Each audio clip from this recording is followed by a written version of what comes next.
In the United States, an estimated 3 million people have chronic hepatitis C. 17,000 new cases are identified each year. For 15 to 25 people out of 100, the virus clears on its own. Hepatitis C virus is usually transmitted through blood-to-blood contact from infected people to healthy people, and the most common way to contract hepatitis C virus is by sharing used needles. Hepatitis C virus is part of the Flaviviridae family, and it is a positive single-stranded RNA virus with an envelope made of a lipid bilayer membrane with proteins, which are essential for the life cycle of the virus.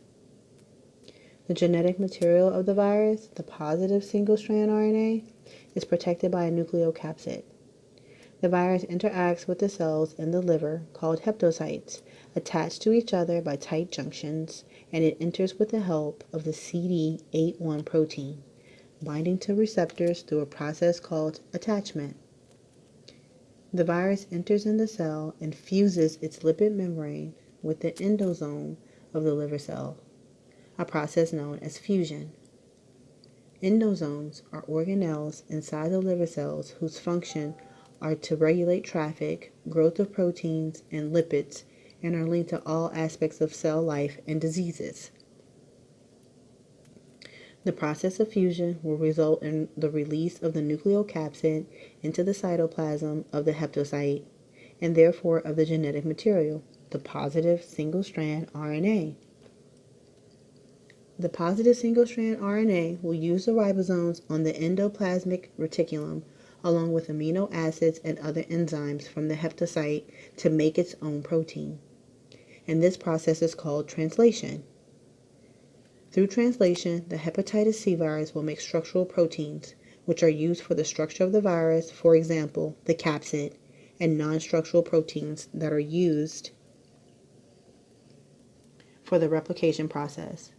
In replication, the positive single-strand RNA is used by the replication complex to make a negative single-strand RNA, and then used by the replication complex again to make many positive single-strand RNA. The viral RNA is replicated in the host cell, and then viral assembly will take place in the endoplasmic reticulum. From there, the viral assembly is taken to the Golgi apparatus, where it will be packed up in a Golgi-bound membrane vesicles and released into the extracellular matrix.